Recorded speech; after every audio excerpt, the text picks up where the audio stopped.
Hi, my name is Graham Butchart, and we will work together on the EQ journey.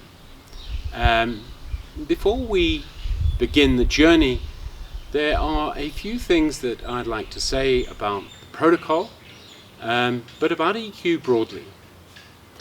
If we develop, enhance and improve our EQ, then we're in a position where we better understand what we're thinking and we're feeling.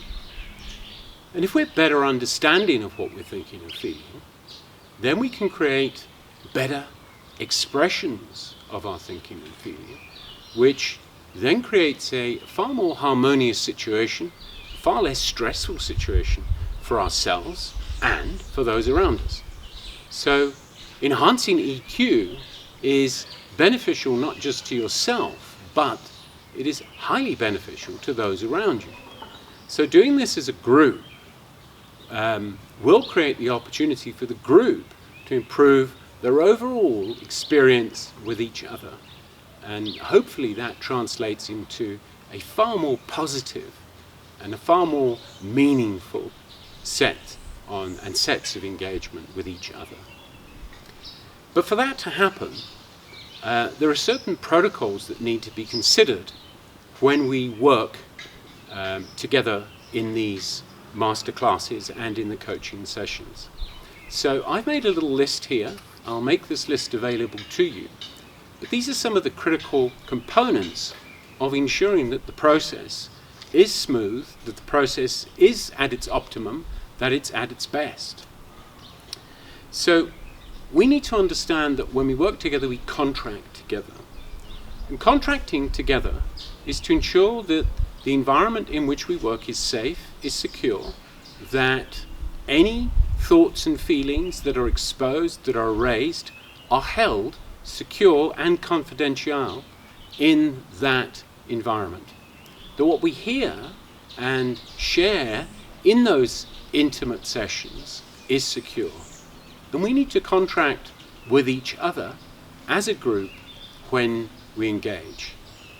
As each session starts, I will make this clear to you. Just be mindful of that now. In between the mastering classes, there are coaching sessions, and the same protocol must apply. Here you will work with an elected coach, and it's in that environment, again, where thoughts and feelings will be raised that need to be held in the highest of confidence and secure, so that we all know that when we come and enter into these environments, it's safe and it's secure.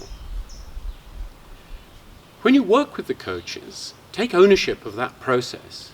Really participate, get involved, ensure that you are unloading and sharing everything that you can in order for that process to be beneficial, not just for the groups, but for the process and the collective as a whole.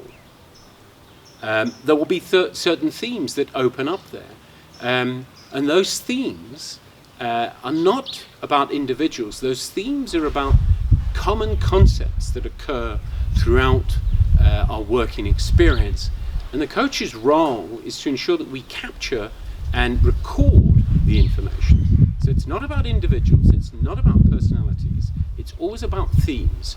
So respect that process. Please respect each other's alternative opinions that are shared. Some of the issues that you hear sharing may be actually uncomfortable for you, but that's part of the process of EQ, is learning to be and be all right with that uncomfortableness of alternative thought and feeling. This is not an event where some change is just going to instantly occur. This is a journey, and along the way there may be opportunities where you see change in you emerging, and if you see that change and those ideas emerging in you, that's the opportunity to grab them and work with them. It's your EQ journey, and there is much to be gained, but for that to happen you really have to show up, participate and demonstrate a really meaningful interest in what's going on. So ask yourself now, before the journey begins, how committed are you to this? And how are you going to measure your accountability? Because there are techniques, there are tools, there are practices, and there are assignments that I'm going to ask you to complete. How willing are you to complete those, and how willing are you to show up and really participate? So I would ask yourself that up front. You need to set aside, in between the masterclasses and the coaching circles, you need to set aside time for your own research, your own study, to practice these and to further engage in the insights that are being shared along the way, along the journey. Again, how committed will you be to doing that? And one of the things that I've witnessed about accountability is it really helps to consider finding a partner for the journey.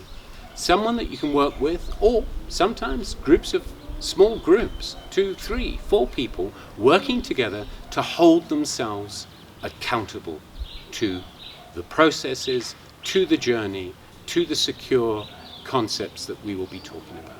So give all of this some consideration, and until we meet, I wish you all the best, be safe, and I'm really looking forward to working with you on this journey. Take care.